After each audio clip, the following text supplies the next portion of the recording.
it's not about like how do I take, but it's about like how do I support and like help as much as I can.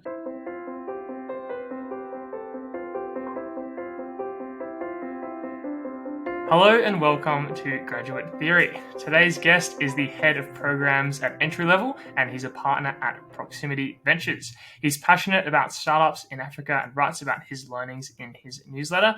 Please welcome to the show today, Caleb Maru. Hey, great to be here. Great. Welcome to the show, mate. Excited to chat to you today. All this experience that you've got in Africa with different African startups, etc. I'd love to sort of dive into your experience there. And in particular, we can start off with how you kind of got started with everything in Africa. What was kind of your first intro into the possibility of doing all this kind of thing in Africa? Yeah, such a good question. And yeah, definitely a big part of everything that I'm doing is the African background. So I think it didn't really start as like, I want a career in Africa or, this is a cool opportunity. Let me go over there. I think it was more, I grew up traveling to Africa a lot, to Ethiopia in particular. That's where my family's from. And when I was young, I'd just go there and it was fun. And I'd just hang out with my cousins and play around and see all the grandparents. But I think it was on a trip when I was 14 when I think it just clicked okay, these conditions are actually very different to Australia. And it used to seem really fun when I was younger, but now I see it and it's actually just so much worse. And these conditions, these living conditions and the level of opportunity and the level of basically access to just human rights and resources is so fundamentally different and it's unacceptable. And so when that clicked when I was 14, from then it was just okay, cool. Well, I should be trying to do something to improve it and to really make a difference in this region because it's somewhere that I'm from. And really, I drew the luck lottery to be born in and raised in Australia. So I think that was the start of it. And it wasn't this succinct or clear, but I just knew it when I was younger.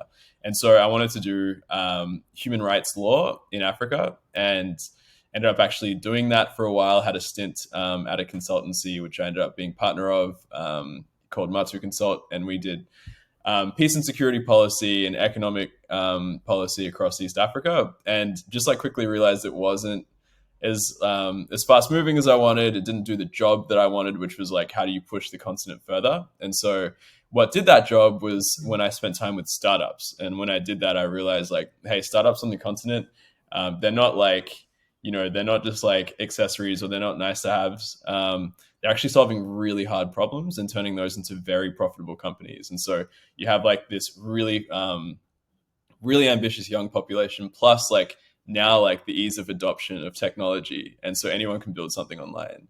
And we're just at this very exciting point in startups in Africa. So that's how I ended up doing startups and investing in startups in Africa. And I think it's just the background that really got me inducted into what realities are like and made me sort of purpose driven on fixing or trying to help those or just improve conditions on the continent. Yeah, it's pretty cool. It's pretty exciting, mate. It's a big challenge as well. Obviously, Africa, huge continent, and it's a pretty cool sort of journey that you're on and the challenge you're undertaking.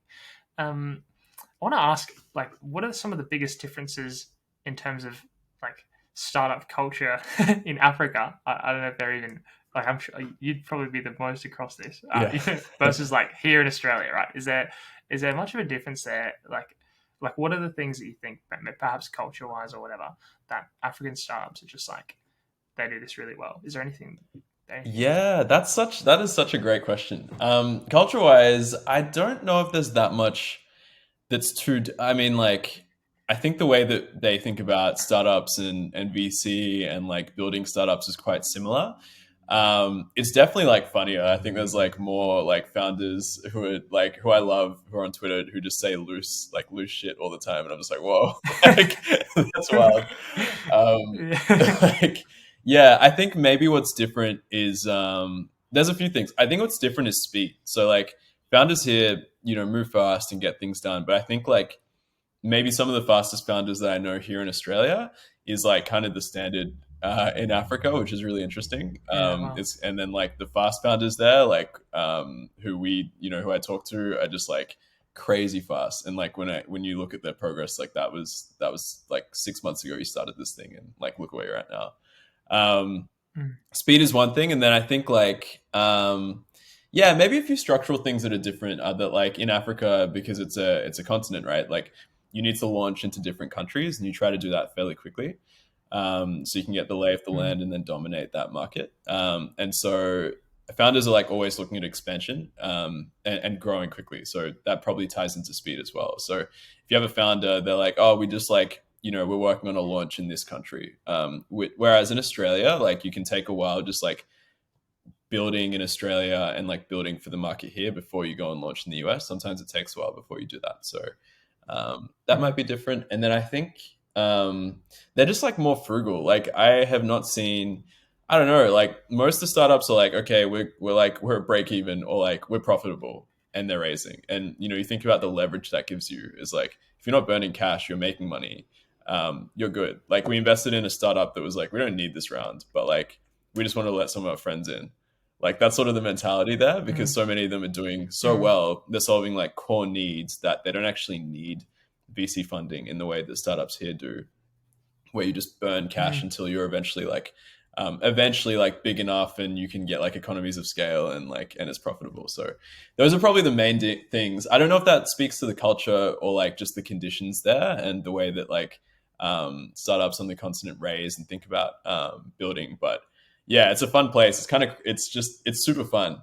You think about Mm. um, some of these societies and it's just like so tech enabled, but so different. Like in Kenya, right? Like no one uses cash anymore. Like everyone just like transfers money, and they've been doing that since 2007. Like that's like our bank transfers that have like become hot and heavy in the last like 10 years is just like standard for them, like from 10 years ago. So Mm. it's just like yeah, I think tech is like much more ingrained into society. Yeah, Yeah, wow, that's interesting. Yeah, it's interesting because like probably we've had like at least like in Australia and in the West like tech like probably for longer. But it's interesting to see that it's kind of so ingrained even earlier than we've had it. It's kind of almost overtaken perhaps in some ways. totally. And like I think consumer adoption of like new technologies is so much higher there too, um, Mm, which is really exciting. I think part of that's also because Africa has such a young population. Like most of the population, I think over half is like under 35. And that's like, that is expected to just like balloon in the next 10 to 20 years. And so, like, they're on a phone mm. from a really young age, they're on the internet. And so they're like, oh, like a new app or like a new product. Yeah, let me try that. So Yeah, well, that's cool. Well, yeah, one thing you mentioned there was around like the speed, and you're saying like some of the African founders are like a lot faster, perhaps, than some of the guys here. What do you think? Why do you think that is? um, oh, that's a great question. Why is that? I think it's because there are like that's a really good question.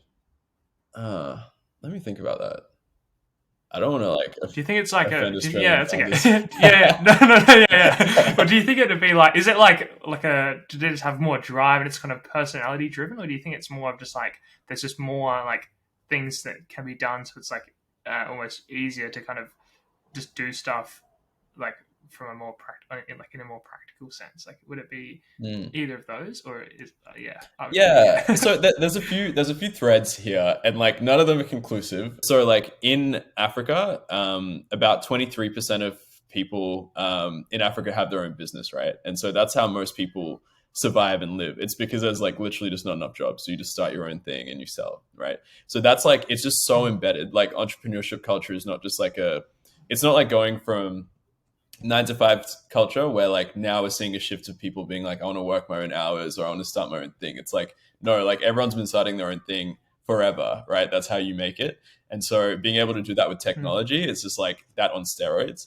So there's that thread. I think the other one is it's kind of like it's a lot cheaper to build a team there. So it's like easier to build a team there and it's cheaper. And it's also like, because there's just such a big like consumer market, right? People will uptake new products and new services fairly quickly. So getting like your initial traction isn't that hard. And so you can just like reinvest that into like building a Mm. bigger team. And we're seeing that happen quite a Mm. bit. Yeah, and then maybe the other thread is like I think it's just harder. Like it is harder being a founder in Africa, right? Like it's harder than here. Um, Mm. if you think about it, it's like yeah, like you really want your startup to die, like to survive. You don't want it to die. If your startup, if your startup here dies, you're probably all good. You'll get a job somewhere, and you Mm. know like you can hang out at your parents' house until like you find the next thing. There, it's probably a bit different, right? Like the founders there, like they'll probably be okay, but like I think there's like higher sense of urgency because it's just like conditions are not the same. Like they're not the same, and to start a company is Mm. like very difficult, and like you're sort of swinging with it because you want that to be the thing. Whereas here, like I feel like a lot of founders or entrepreneurs like oh, it's a cool thing to do. Like, I'm gonna just go like, like live a normal life, a balanced life, which is a good thing, but like not really Yeah. how like, the ultra fast entrepreneurs run. So, Yeah. yeah. So maybe those are some threads on like why they move so quick. I guess they're also just in love with it. Like they love building, right? Like, Yeah. most of them are self-taught devs, or like we invested in a founder recently who taught himself to code and just like is building. He shipped like in the last 6 months like 9 products, and he's built them all himself with a team of like. So he's Wow. the only like back end, and he has a team of 2 front ends, and it's just like incredible to watch him like run. And he's a CEO as Mm. well. And he's like fundraising. So it's just Yeah. like he loves it. So I think it's like Yeah. yeah, just like insane drive. Damn. Yeah. Yeah. Wow. Yeah. There's that saying like burn the boats where you kind of if there's no way back, then it will kind of when you're sort of going all in, then it's you just have even more. You're just able to punch like even harder, right? Which is perhaps like part of the case there, like you mentioned. Yeah, I love that framework so much where it's like you burn the bridge entirely. Like you're like, okay, like I'm moving careers or I'm moving fields. I'm not doing any more of that work. And like I'm telling everyone I'm not doing any more of that work. And then it's like, shit, I can't do anything else in that field. Like I have to go for the next Yeah, thing or I have to build this company. Yeah. yeah. No, definitely, it's powerful stuff. Another question I have around like the Africa stuff is, us looking at startups in Africa, and what are some things that you think like people are missing perhaps when it comes to this, or things that like big things that are happening there, or certain ways that they do things that people in the West are just kind of oblivious to, and Yeah. like there's things that are really on fire, and people are smashing it, but people here are just like yeah whatever, it's just kind of they're in Africa like no problem. Is there any like aspects of the startup scene, or like any particular like ways of doing things, or even any particular I think I get you. Yeah, like what's like yeah underappreciated that's going for the continent yeah in the tech yeah scene. Yeah. yeah Yeah, I think there's quite a few things. And it's interesting because a lot of them aren't like they're kind of framed as like they're originally problems, but they're actually opportunities, right? So like one of them is that you have just this massive population that's been shut out of like a lot of access to a lot of government support and a lot of like financial inclusion. Like they can't get bank accounts because they don't have the right verification or ID, or the process to doing that is just so lengthy. The whole unbanked population is just massive in Africa. Like we don't know specifically how many people it is, but like it's it's like estimated to be around like 60% of people are unbanked in Africa. Um, there's just like so many things that are not working in Africa, which means that like now that you add that with a sort of a class of people who now have access to phones. Like phone penetration in Africa is just skyrocketing. And now they also have internet connection and connectivity, right? And so they can access products on their phones. When you have like these hard problems and like phone and internet penetration, you now have like an opportunity where startups can come in and build solutions to really hard problems, or things that people have been shut out of that we have in the West that now those consumers can have. And you see that like sort of explode. It's like on fire in Africa in some ways. Like we invested in a startup called Spleet, and the problem they're solving is in West Africa, you like it's really expensive to rent a place, just to rent a place, right? And the reason for that is like I think it's like interest rates are just so high that like it makes more sense to just pay for a house up front rather than get a loan, Yeah. right? Wow. And so Mm. they make it so, and so like landlords will require you to pay for a full year of rent, and in Australia that's like $16,000, and I like cannot fork that out in one go, but that's like reality there. And Mm. so they have literally just made a verification mechanism for you to come on as a tenant and pay monthly, something we take for granted here online. And then the landlord gets their cash up front. And so they're sort of like, it's kind of like rent now, pay later. And so you see like there's like Mm. problems that just exist that like tech can solve and pretty easily. But like previously, this consumer class didn't have access to those sort of solutions because they didn't have phones, they didn't have like internet penetration, internet. Mm. And so there's just like so many things that are unique problems there. Like another one is sending money cross border. So between like say Ethiopia and Kenya, costs a lot more than sending money from Ethiopia to like the US or Australia. And sometimes like the average like amount of like if it's fees that it eats up is like 20% of the money you'd send. And that doesn't work if you have like a family split between countries, or you have friends in different countries, or you're working in different countries. There's a startup that like kicked off in 2018 called Chipper Cash, which you may or may not have heard of. It's like a now a $3 billion company in just like 4 years. But basically, they've dropped the fees down, so you can now pay in between like cross country really cheaply. Um, like and again, another problem that people couldn't like fix or like get through without technology and internet, but now they can. And so basically, like anything that like people have been shut out of in these emerging markets that now they get access to is a huge opportunity. And I think there's even more opportunity when you go for things that are like um, maybe a notch down, right? So like there's all these problems that like now middle class can like access, right? So they all have phones, they have like internet penetration, Yeah. so rentals or like sending money cross border, stuff like that. But I think the Mm. real opportunity is going for where like not middle class, but like the sort of bottom of the pyramid, you know, less than $2 a day, less than $4 a day. Building products for them is really, really interesting, where you can actually access like way more people and build a product that services way more people who aren't middle class yet and have been shut out of that, and gives them access to like financial inclusion in that way. So yeah, Mm. there's a lot of examples of that. But if I keep going, I'll probably ramble. So Yeah. Amazing. No, cool.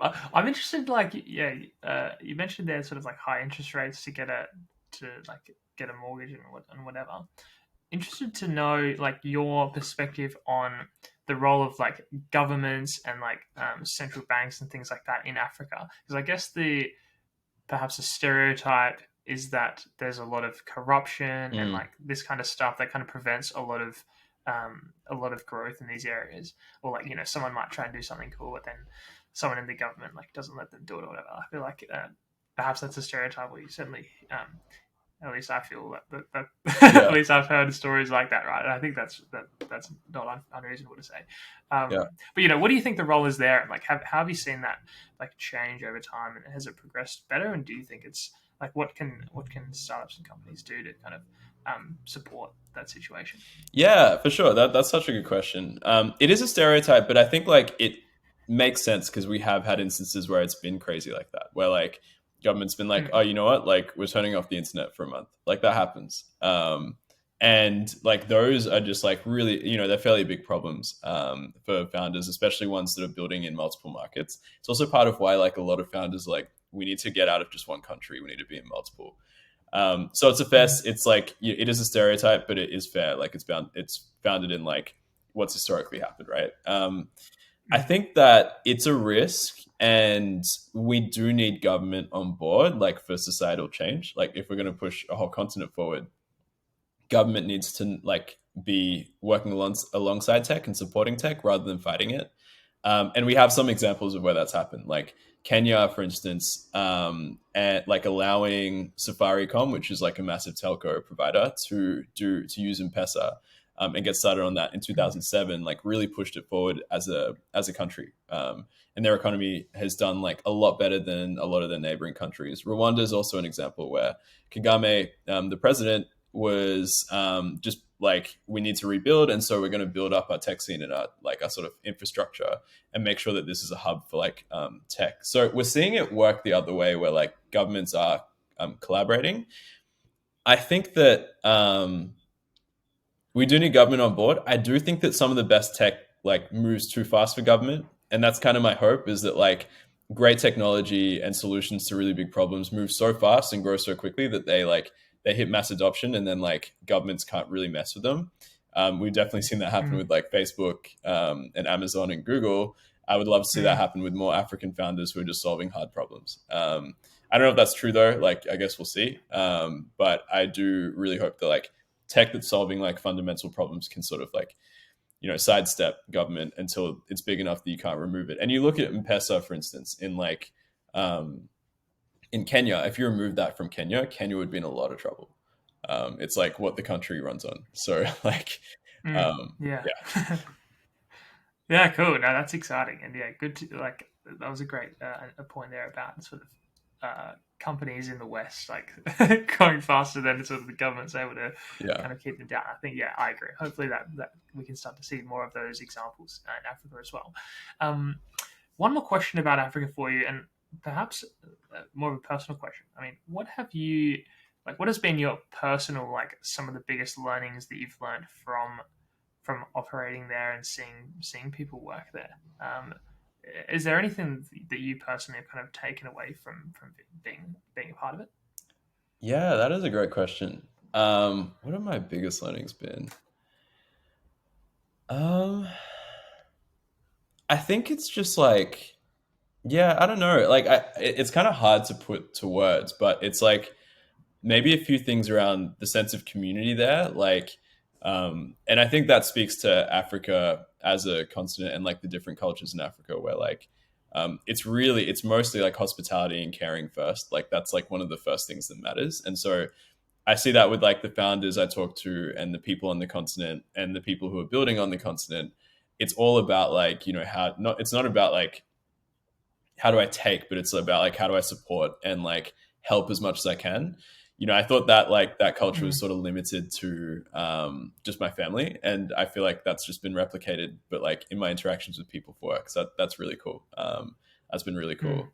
And then I think there's something else there about like, yeah, it was like a feeling I had when I went to Ethiopia, and I think it's like even more real now. But it's just like there's so much potential for the continent, and there's almost like if you and this is pretty privileged, but like if you have the tools or the capacity, there is space to create whatever you want. And like our founders are like testament to that, seeing what they're creating. And I think like as diaspora going back to the continent, it really feels that way as well. And I think like we're seeing a really big movement of like great people who have lived in Africa but moved overseas, like really come back and like build on the continent because they realize there's so much untapped potential there. And it's just like in some ways a more hospitable place than like other mm. countries. And so I think we're going to see like a big sort of one of my friends put this really well, resurgence, a big I forgot what the word is, but like basically a lot of people coming back to the continent, and that's going to be really cool to see over the next like 5 to 10 years. Mm. Damn, that's exciting. Yeah, I love your energy about this kind of stuff. It's super cool, and yeah, certainly very excited to see a lot of the a lot of growth and development happening there. I think it's really cool. One thing I do want to touch on during the interview is around your role in EntryLevel and around this kind of idea of reskilling, gaining skills, transitioning career paths, perhaps things like that. So I'd love if you could perhaps just give the 2-second intro into EntryLevel and perhaps how like this sort of story has unfolded so far. Yeah, so EntryLevel exists to like plug a gap. So basically, if you are looking for a job, especially out of uni or like going in between careers, it takes a while to find the right job, right? Like it just takes ages. The recruitment process is like hard. And if you want to, it's even harder if you want to reskill into a new job and you want to learn new skills to sort of pivot careers. In some cases, like, people think that their option is like going back to uni and starting study again, which just takes way too long. Then you have this problem where like if you do formal education, you might learn how to become like a developer in 3 to 4 years. By the time you finish, the coding language that you use is different. And so like just our institutions right now just aren't built for like mass reskilling. And then on the other side, like if you're hiring for talent, it just takes way too long to find talent. And so we think that there's something in between that where you can reskill people really quickly, teach them how to do a job like in 30 to 60 to 90 days. And at the end of that, they can get placed into a company or they can find their next thing. And so we built this platform that teaches you how to do a job within like that period of time. And that's what entry level is. It's a reskilling platform that teaches you how to do roles very quickly. Yeah, that's super cool. Well, yeah, how do you? I'd love to go personal again, but how do you like? How have you done that reskilling process in your own life and learning new things? And what like how have you kind of approached the reskilling process? Because I know you're someone that's you know is across a lot of things. You have a lot of skills, right? But yeah, how have you kind of gone about the reskilling process in your journey so far? Yeah, I'm like kind of fortunate in that I never took on a fortunate. Yeah, I'm fortunate that I never took on like a very technical role. So like a lot of the roles I did were just things that like didn't require. It wasn't like data analysis where I needed like hard skills in that or product management. I did learn some no code stuff, but that wasn't for a role that was more out of interest. So I'm lucky that I didn't have like because I've almost like never had up until recently never had direct clarity on my like where I wanted my job like career to go. I've never been Mm. like okay, I need to reskill into this role and put my time and effort into that. So yeah, I think for me it's been cool because I've been able to learn little bits of things, but I've never felt like I've had a holistic like experience where I'm like now I'm proficient at like this skill and can do this role. And so I think that's where this comes in Mm. also. And it was part of my experience at uni. It was like I was learning to do a law degree. But it was going to take me like 5 years on top of my like Bachelor of Arts, and it just felt like too long, right? Like by the time because I left my law degree, when I did that, I was like, this law degree is actually inhibiting. It's like preventing me from continuing with my career rather than enabling it. Because 5 years is ages, like that's so long. So I think Mm. that's where like the need really resonates. Like, how do we do this as quickly as possible? Mm. Yeah, that's cool. Yeah, I think you're a great example of that. Someone that's gone out and done a whole bunch of stuff. It's super cool. I'd love to like ask about as well, like entry level. And when we spoke recently, you were saying a lot of the guys that, or a lot of the people that are sort of involved are perhaps not even in Australia; they're right across the world. But I wonder if there's like, I wonder if you are exposed to people that do like are successful, I guess, through the programs and kind of end up doing well and then getting jobs and whatever afterwards. And perhaps if you've thought about what are the common threads of these people, I wonder if there's something that someone that performs well in this in the reskilling program and then goes off and gets a job anywhere. I wonder if there's certain themes that these kinds of people tend to do well in. Definitely. Yeah, there definitely are. So, like, there's quite a few examples. Like, we get a testimonial, we get like something coming up in our, like, we have a channel because, like, our whole thing is like reskilling 1 billion people. And so we have like a couple stories each week, which is like, oh, this person got a job here, or this person landed a gig and they told us about it, or they tagged us in this thing. So we definitely see that. I think from the people I spoke to have like who I spent like quite a bit of time with at the beginning, trying to understand how they landed their roles. One of the learnings is that Mm. I actually think this goes for anything. Is that like when you're transitioning jobs and you're very serious about it, it comes with like like a pretty firm commitment, like I want this job, and so like this is what I'm going for. B, it's like setting up like or like being really particular about what things you need to learn, and then C is like just actively applying, like learning those things is probably C, and then like D is just like actively applying for roles the whole time. So it's like we capture someone and like ideally, yeah, so we capture someone at like one part of their reskilling process, but the reskilling process or like transitioning roles or getting into a new role takes about 6 to 9 months if you're starting from scratch, if you have no other skills. And so those people are just like basically they're like they have planned it out, like planned out how they're going to learn. They like take initiative and they're just like trying everything.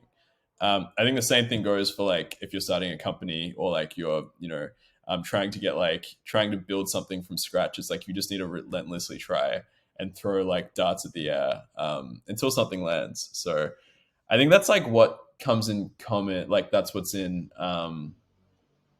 yeah, in common with the people who find roles. Yeah, from our programs. Yeah, I think it's cool there. I think one thing I've been thinking about a lot is like clarity on things that you things that you like for your own life. And I think you mentioned that in that answer there, these people are quite clear about this sort of end state that they want. And even I think earlier you mentioned that you were sort of a bit unsure about where your career was going to go, but recently you've discovered or had some moments of clarity perhaps around like, okay, this is really where I want to take things. Um, Mm. how like I guess like for those people listening that perhaps are in that state of like they don't necessarily have a certain thing they really want to pursue yet. Is there any and this is difficult because perhaps the journey is just different for everyone. But I wonder if you do have any words of wisdom for those people that are still hunting for something that they really get excited by. Yeah, definitely. And just to add to that point as well, I like there's a really good book on productivity called Getting Things Done by David Allen. And he's like, one of his things is that like the very first thing you do if you ever want to get anything done is just like figure out exactly why. And like who are you in the world and what does this mean to you? Otherwise there's like almost like dissonance between yourself and the task. If you're doing things for the sake of it, it doesn't really like you'll never really like get into it in the same way that someone else does. Or you might, but then you'll be like, why did I do that? So I think it's so important to understand what that is for you. I like, yeah, I don't know. I think for me, it was a combination of like what I care about in the world, what I think I can do, and like what I'm good at. And then it was also really just like a lot of it was a lot of testing as well. Like to be honest, it's just heaps of testing. And I think maybe a better approach like to like an approach that's better than being like, I want to do this thing is like actually just canceling out the things you don't want to do. So like I tried law and I was like, I do not want to do law. Like just that's not like the field I want. And then I tried nonprofits and was like, this feels good, but it's not a place I want to stay. I tried like policy, and then I realized like this also isn't like the place I want to be in. I don't want to build a career here. So I think like it for me it was more of a process of elimination. It's like I know why I'm doing it, so let me try all these ways to get there, and then like I eliminated all the things that didn't really work. So yeah, like don't stress about finding the right thing. I think just like try as many things as you can, and then figure out like as many things that you can that like seem like they'll be enjoyable, and then figure out what works and what doesn't. Um, because yeah, like you can't really like think your way to like the next thing. Like you really just need to experience. Um, well, we're on a bit of a deep thread at the moment. I'd like to continue this. So I wonder. So I've got a few more deep personal questions to finish off with, and one of those is about inspirations. And I wonder if there's any person or thing that inspires you, and perhaps it's someone that you really look up to, or someone that is a mentor for you, or someone that you really you look at them and kind of aspire to be like them. Perhaps I wonder if there's anyone or anything in your life that fulfills that. Yeah, that's a really good question. Um, to be honest, and this might sound really cocky, but like there are definitely people who inspire me, and I'll get to that. But I think like when I used to put people on pedestals, I think I like kind of realized that they were humans as well. And so instead of being like, oh, I really like want to be like this person, I kind of reframe it to think of like these are the traits I want from this person. I want to be as good at like investing as them. And I think I turned it into like not like I want to be like this investor or I want to be like I want to have like the intellect of this person. I think I just made it more of like a how do I have like how do I become a better investor than this person or how do I have more intellect than this person? I don't know if that makes sense, but I kind of reframed it Mm. from like I really look up to you to like I want that, so I'm just gonna like work Mm. towards that. And so like the people who I look up to, I'm kind of competitive with in my own head. So Yeah. like, I don't know if that sounds like cocky or not, but like that's sort of the way I think about it. I think there's probably a hand. I think that actually like a lot of my own community, like a lot of the people I spend time with and hang out with, I really look up to, and that's why I spend time with them. They are like super empathetic, or they're super intelligent, or they're like brilliant investors, or they're like great operators. Like a lot of the people I surround myself with, um, few of them you've had on the podcast, like I think I really look up to, and they're my peers at the same time. So yeah, I think like for me, it's been really cool because I've sort of switched it from like really looking up to people and idolizing them to being like I actually want to be more like them and just bring those people in and like keeping them close. And I feel like I learn a lot from that. I think that's a great point. I think, yeah, I think that's really cool because I feel like if you idolize someone too much, then perhaps you'll almost never be as good as they are, right? Because you'll just, oh, I wish I was as good as them. Uh, I'm just the little boy that can't do anything, like Yeah. I'll never be that good, that sort of thing. Whereas if you view them more as like an equal and really striving to actually be as good as them, like you said, it's perhaps a slight reframe of that. Then it's much more of Mm, a we are we are both capable of the same things, and yeah. I'm like working towards being as capable as you, and I'm on the journey. If that makes sense. Exactly. Like, I mean, like idolizing people's fine, but like one frame of mind really like really pushes your own self belief. And I think I'd rather have that than be like, I Mm, really love this person. It's like, well, like I'm striving to be that person or better, or yeah. have that person respect me even. Mm, yeah, definitely. No, that's cool. I like that a lot. Um, One more question for you, similar thread is this is a classic Tim Ferriss question. But I wonder for yourself, getting to where you are today, what has been your most worthwhile investment of time or a money related investment? I wonder if there's anything there that you've invested in that has been something that has really propelled you looking back. Yeah. Wow. That's a good question. Uh, what has been the best investment I've made? There's probably two. So like, yeah, there's two, and they're kind of generic. So sorry, they're not straight up answers. But one is just like in relationships. So like, I invested almost to a fault. Like, I invest a lot of time into like relationships and maintaining them and making sure that like I'm connecting with people, and that I'm appreciating them and like sort of like really that I'm like present as well.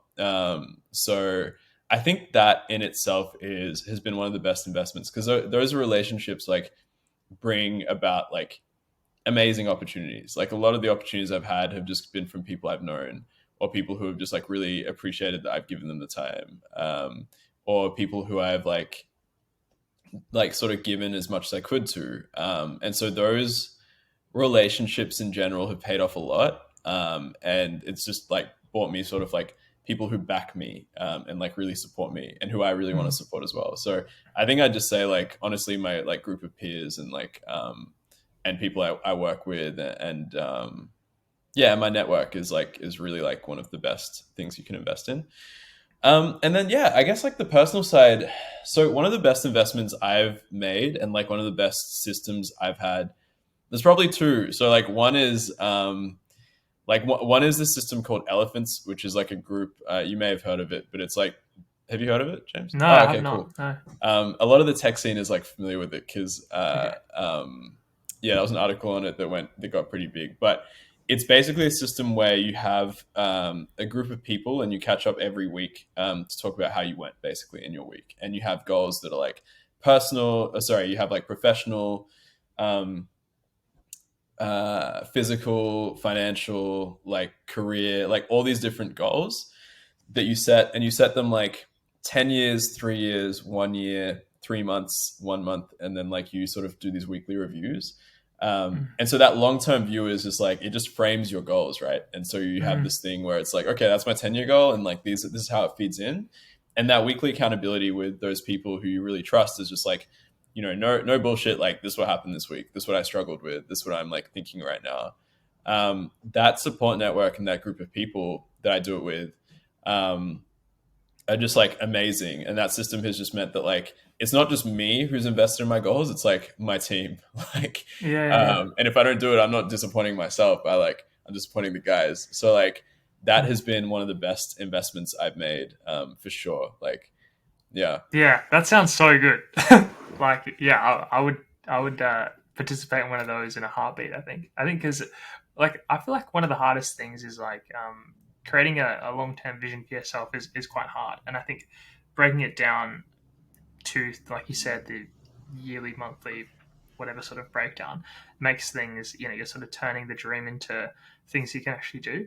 and the accountability as well. It's yeah, that's a high power, extremely useful thing. Definitely, I think that's super It's cool.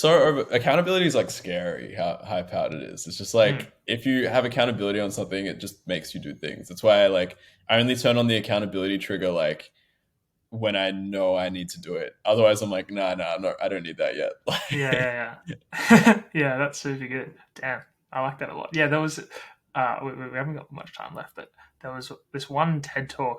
I'm not sure if it's still up, but it was probably a few years ago now. It's called Extreme Productivity, and the guy that gave it had like bruises on his face, and he was talking Wow, about like extreme productivity and like accountability, where to the point of like physical like physical punishment like if you don't do something, which is that's like why it's called extreme. But that's so like hectic.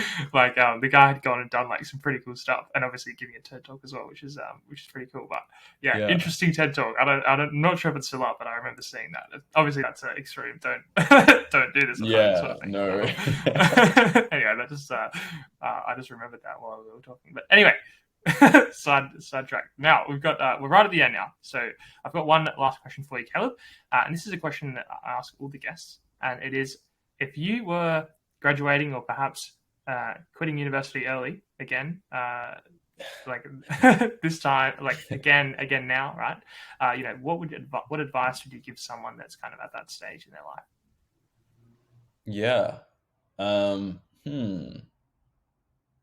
Yeah, I think the main thing is just like take it easy. You have so much time ahead of you. Like your 20s are like you're made to screw up. Like you're supposed to screw up as many times as you want in your 20s.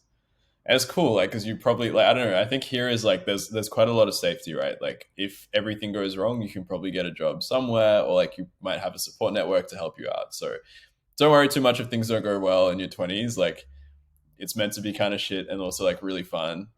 And I'm definitely experiencing that now. Where it's like, why don't I have my shit together in like some aspects of my life? I'm like, it's cool, it's cool. So yeah, I think it's just like have fun, have as much fun as you can, and just do things that you enjoy. Yeah, and just say yes to as much things as you can that like are helpful for you. Um, yeah, Bang. No, that's great advice. I think you've given us a lot of wisdom in the chat today, Caleb. Really appreciate it. But for folks listening, if they want to investigate more about yourself, find out more about what it is you do, follow you in various places, where should they go to find out more?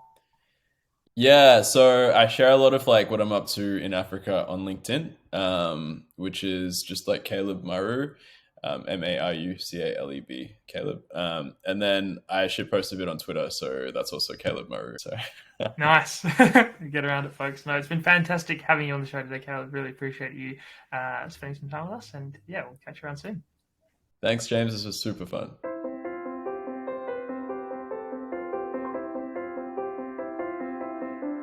Thanks for listening to this episode. I hope you enjoyed it as much as I did. If you want to get my takeaways, the things that I learnt from this episode, please go to graduatetheory.com/subscribe, where you can get my takeaways and all the information about each episode straight to your inbox. Thanks so much for listening again today, and we're looking forward to seeing you next week.